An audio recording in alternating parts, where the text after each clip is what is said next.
Good morning, good morning. Okay, demo natin tong ating bagong dating na GL Grandia 2016 automatic transmission diesel 3.0 engine.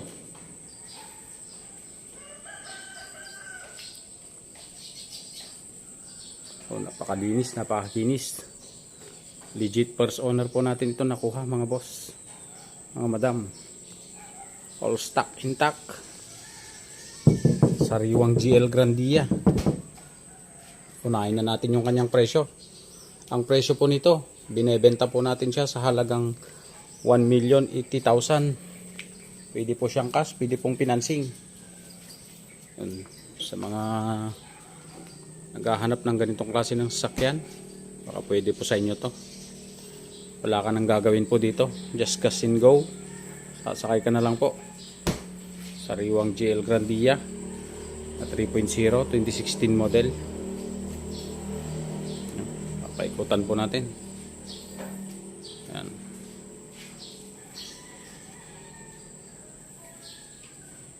Napakakintab, napakalinis. Original paint. Lahat ng kanyang salamin puro Toyota. Dahil yung first owner po nito, ayaw po niya nang may mga nakadikit-dikit sa kanyang salamin. Pero original Toyota po lahat yan. Pansin nyo, wala po siyang conduction sticker. Tinanggal lang po nung dating may-ari.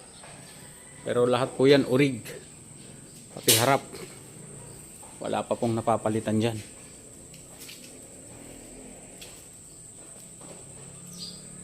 Ano? Toyota.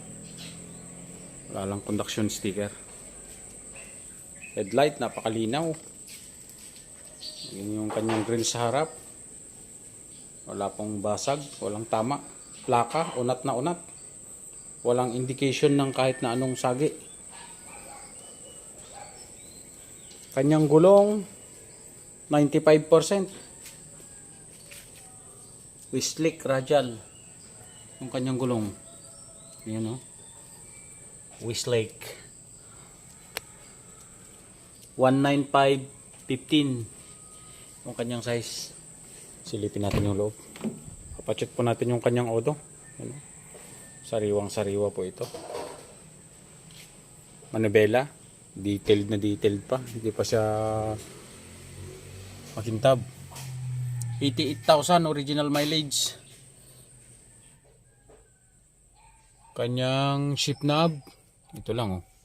May mga konting kalmot, pero sariwang sariwa pa po yan. All stock yung kanyang head unit. Ceiling, malinis na malinis. Maging yung kanyang mga upuan, wala po siyang mga punit. Ayos na maayos. Yung kanyang brake pedal, sariwang sariwa. Hindi pa po siya kalbo. Ibig sabihin, talagang hindi pa siya ganong nagamit. Yan yung mga sidings, oh. Talagang intact na intact pa. Gulong sa likod, 95% din. Westlake tire, Radial. Plaka sa likod, unat na unat. Saan natin yung likod? Yung stock na mating. Ito pa yung stock na mating na galing sa kasa. Ayan o. Maging yung kanyang lagayan ng mga baso, ayos na maayos pa. Mayroon lang siyang isang kulang, yung doon parte oh, nasira. Siguro paggamit nung ating may-ari, mga naisakay niya. Ayan. Ayos na maayos yung kanyang maupuan. Right side, kintab na makintab.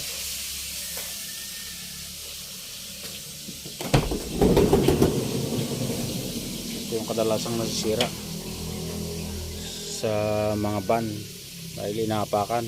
Pero pansin nyo po, ito lang, mayroon siyang konting butas dito kasi nga ito, patulis kasi ito. Kaya talagang hindi may iwasan. Pero yung kanyang stepboard, ayos na maayos pa. Original. na mating. Meron din siyang warning device, meron siyang mga tools, mga basic tools nandiyan po kasama. Ayan. Ceiling, napakalinis. Kahit huwag ka nang mag-details dito, ayos na yan. Upuan, wala po siyang punit. Yun. Buksan din natin yung kanyang hood. Papacheck natin yung kanyang hood.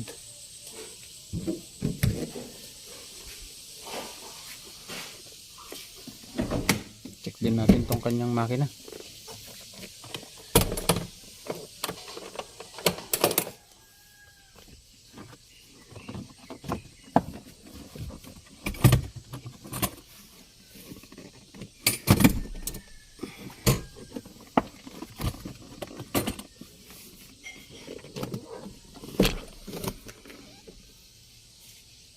Yun, oh.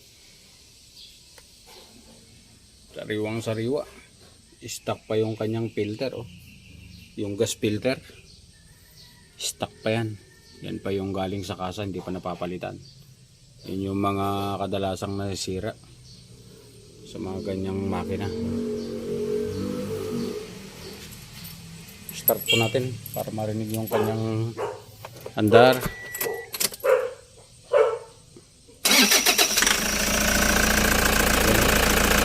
Matining yung kanyang andar.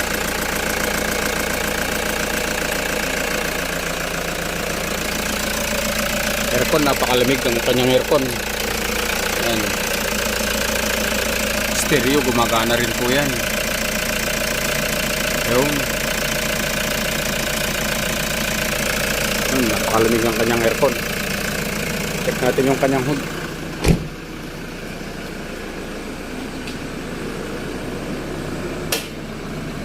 Ayan, oh. Napakalinaw yung kanyang ulan. Stock na stock. Intercooler turbo. Napakaganda pa. Washer sa wiper. Ito yung stock na galing sa kasa. Brake fluid. Saktong-sakto lang yung sukat. Yun. Kung interesado po kayo dito sa ating GL Grandia na 2016 automatic transmission, diesel engine, message nyo lamang po kami o tawagan nyo po kami sa aming number kung interesado po kayo dito sa ating GL Grandia. So yun lamang po. Napakagandang morning po sa atin.